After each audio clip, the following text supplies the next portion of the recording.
আমার বউ আমার সাথে খুব খারাপ ব্যবহার করে, তুই তুকারি করে, বাসায় চিল্লাচিল্লি করে, এতে আমার খুব কষ্ট হয়। আমার বউ এখানে উপস্থিত আছে, আমার বউকে কিছু নসিহত করুন প্লিজ। যে ভদ্রলোক প্রশ্নটি করেছেন, আমার মনে হয় যে আজকে বউকে তিনি ফুসলে ফাসলে আনছেন এই উদ্দেশ্যে, যাতে করে উনি ওনার দায়িত্বটা, ওনার কাজটা আমার হাতে তুলে দিলেন যে আমার স্ত্রীকে আপনি একটু নসিহত করে দেন। আমি এই জন্য বলি, এই প্রশ্নগুলো তো শুধু প্রশ্ন না, এগুলো কোনোটি আছে, এগুলো এক একটা আলপিন। অর্থাৎ আপনার কাউকে একটা খোঁচা দেওয়া দরকার, আপনি দিতে পারতেছেন না, আলপিনটা আমার হাতে দিয়ে বলেন আপনি একটু দেন, ব্যাপারটা সেরকম হয়ে গেছে। যাই হোক, প্রথম কথা হলো যে আমরা সবাই অন্যকে উপদেশ দিতে খুব পছন্দ করি, নিজে উপদেশ নিতে চাই না। আমার কাছে যখন প্রশ্ন আসে যে হুজুর আজকে একটু বলে যাবেন যে একজন স্ত্রীর প্রতি স্বামীর কি কি কর্তব্য আছে, তখন আমার বুঝতে বাকি থাকে না এটা কোনো মহিলার প্রশ্ন। তিনি তার স্বামী আজকে এখানে আছে, তাকে সাইজ করতে চান, এই জন্য তিনি এই প্রশ্নটি ছুড়ে দিয়েছেন। আমরা প্রত্যেকটা মানুষ আমরা আরেকজনের হাদিসটা খোঁজাখুঁজি করি, আমি নিজের হাদিসটা আমি খুঁজি না। আজকে যদি একজন মানুষ বলতেন যে একজন আদর্শ স্বামীর কি কি গুণ থাকা উচিত, আমি একজন পুরুষ মানুষ, আমার এটা জানা দরকার, আমি আমার স্ত্রীর কোনো হক নষ্ট করছি না তো, এটা হতো সবচাইতে অ্যাপ্রিসিয়েট করার মতো প্রশ্ন। ঠিক একইভাবে কোন স্ত্রী যদি জানতে চাইতেন যে আমি কিভাবে একজন আদর্শ মুসলিম স্ত্রী হতে পারি, সেই গুণগুলো কি কি আছে যেগুলো আমাকে অর্জন করতে হবে, আপনি একটু বলে দেন, তাহলে সেটা হতো আদর্শ প্রশ্ন। নিজের পরিবারে কেউ ভুল পথে থাকলে প্রশ্নের মাধ্যমে তার সংশোধন কামনা করাটাকে আমি দোষের বলে মনে করছি না, কিন্তু এই প্রবণতা থাকা যে সব সময় আরেকজনকে সোজা করবো বাট আমি পুরোই বাঁকা থাকবো, এটা কখনো বুদ্ধিমান মানুষের কাজ হতে পারে না। তো যাই হোক, কোন নারী, কোন স্ত্রী তার স্বামীকে যদি তুই তোকারি সত্যিই করেন, এটা খুবই জঘন্য এবং অত্যন্ত ভয়াবহ একটা ব্যাপার, অত্যন্ত ভয়াবহ একটা ব্যাপার। এবং একসাথে থাকতে গেলে কিছুটা বাদানুবাদ, কিছুটা উচ্চবাচ্য হবেই, কিন্তু তাই বলে তুই তোকারি পর্যায়ে চলে যাওয়া, চিল্লাচিল্লি পর্যায়ে চলে যাওয়া, হাতাহাতির পর্যায়ে চলে যাওয়া, এটা খুবই ডেঞ্জারাস, খুবই ভয়াবহ। দেখুন, একজন স্ত্রী সামলানো কঠিন না একাধিক স্ত্রী সামলানো কঠিন? একাধিকটা কঠিন না? প্রিয়নবী সাল্লাল্লাহু আলাইহি সাল্লামের স্ত্রী কতজন ছিলেন? এতজন স্ত্রী থাকার পরও আল্লাহ নবী সাল্লাল্লাহু আলাইহি সাল্লাম জীবনে একবারের মতো তার কোন স্ত্রীদের সামনে চিল্লাচিল্লি করেছেন, গায়ে হাত দেওয়া তো পরের বিষয়, কখনো চিল্লাচিল্লি করেছেন নাউজুবিল্লাহ, এরকম একটি কথা কোন জাল হাদিস দ্বারাও পাওয়া যায় না। তার মানে কি তাদের মধ্যে কিছু হয় নাই?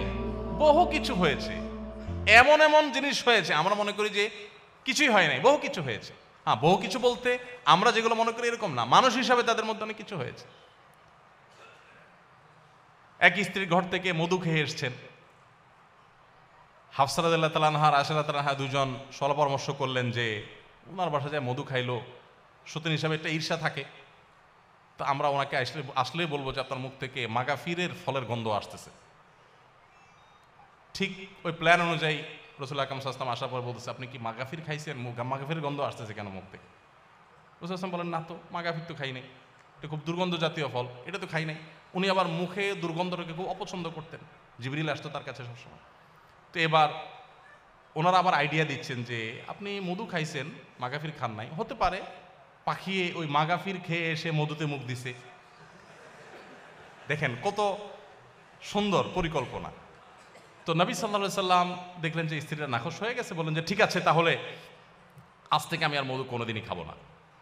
আল্লাহ তাআলা অবশ্য পরে আয়াত নাজিল করে সব ফাঁস করে দিয়েছেন। এগুলো আমরা জানলাম কিভাবে? আল্লাহ তাআলা আয়াত নাজিল করে দিয়েছেন, দিয়ে বলেন না, স্ত্রীকে খুশি করার জন্য আপনি একটা হালাল জিনিস জীবনেও খাবেন না, এই শপথ কেন করতে যাবেন? আল্লাহ তাআলা নবী সাল্লাল্লাহু আলাইহি সাল্লামকে নাসিহা করেছেন। তাহলে দাম্পত্য জীবন নবী সাল্লাল্লাহু আলাইহি সাল্লামের স্ত্রীদের এরকম বিষয় আসলে ছিল, কিন্তু নবী সাল্লাল্লাহু আলাইহি সাল্লাম কখনো রাগ করেন নাই। তো একইভাবে আমাদের স্বামীদেরও উচিত স্ত্রীদের সাথে সুন্দর আচরণ করা, স্ত্রীদের উচিত স্বামীদের সাথে সুন্দর আচরণ করা। ভালো করে শুনে রাখেন, অনেক মহিলা আছে লম্বা লম্বা তসবিহ পড়েন, ঘন্টায় ঘন্টা কোরআন তেলাওয়াত করেন, ওয়াজ একটার পর একটা ভিডিও শুনতে থাকেন, শুনতে থাকেন, শুনতে থাকেন, এমনকি রান্না করেন তখনও ভিডিও চালাই দিয়ে তারপরে শুনেন, মাগার স্বামীর সাথে দুর্ব্যবহার করেন, স্বামীর কথা শুনেন না। আছে না নাই?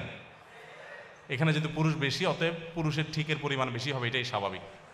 কিন্তু শুনেন, আমি একটা কথা প্রায় বলি, আমাদের বোনদের জন্য তিতা করল্লার মতো আমল হলো স্বামীর আনুগত্য করা, স্বামীকে শ্রদ্ধা করা।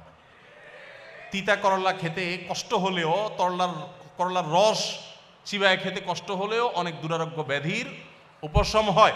ঠিক একইভাবে আপনি যদি জান্নাত পেতে চান, আপনার স্বামীর অনেক কিছু অপছন্দনীয় হলেও যতক্ষণ পর্যন্ত সে আপনাকে কোরআন হাদিস বিরোধী কিছু করতে না বলবে, ততক্ষণ পর্যন্ত তাকে মেনে চলা, শ্রদ্ধা করা, এটা আপনার কর্তব্যের অংশ। স্বামী তো পরের কথা, যে কোনো বয়সে বড় মানুষকেই তো শ্রদ্ধা করতে হয়, না হলে তো নবী সাল্লাল্লাহু আলাইহি ওয়াসাল্লামের উম্মতই থাকতে পারে না সে।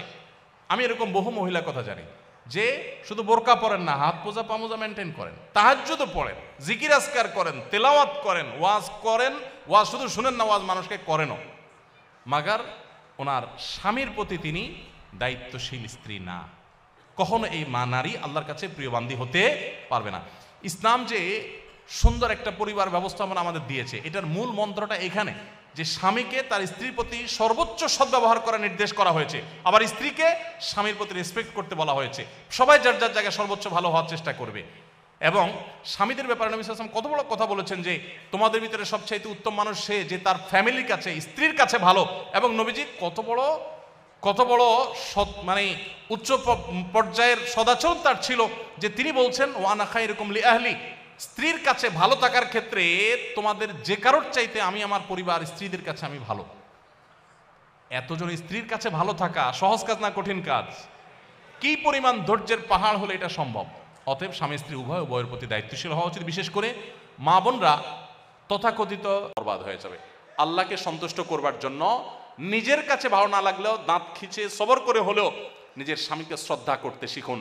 আপনাকে ওরা উস্কানি দিবে, আর রেখে দাও, ছেড়ে যাও ওকে, কারোর উপরে তোমাকে নির্ভর হয়ে থাকতে হবে নাকি? ওরা উস্কানি দিয়ে আপনাকে বের করে দিবে।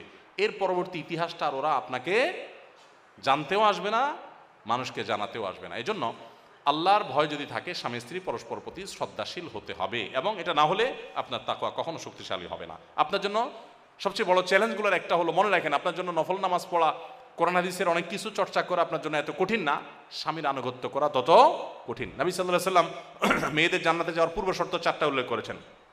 ইজা সাল্লাতিল মারআতু খামসাহা ওয়া সামাত শাহরাহা ওয়া আতাআত যাওজাহা ওয়া হাফিজাত ফারজাহা। 5 ওয়াক্ত নামাজ যখন নারীরা ঠিকমতো পড়বে, রমজান রোজাগুলো যখন ঠিকঠাক মতো রাখবে, এবং স্বামীর আনুগত্য, কথা মেনে চলবে, এবং নিজের ইজ্জত সম্ভ্রমকে হেফাজত করবে, এই 4টা কাজ যদি ঠিকমতো করে, সোশ্যাল মিডিয়াতে অ্যাক্টিভিটিসের মাধ্যমে বেপর্দা করে না, বাইরে বেপর্দা হয়ে যায় না, অন্য মানুষদের সাথে যোগাযোগ করে না, স্বামীর অন্যায় নির্দেশ যতক্ষণ না হয় ততক্ষণ পর্যন্ত তার আনুগত্য করে চলে, এগুলো যদি হয় তাহলে সেই ব্যক্তির জন্য জান্নাত অনেক সহজ। আমাদের মা বোনদেরকে আল্লাহ তাআলা আমলটা কঠিন হলেও করার তৌফিক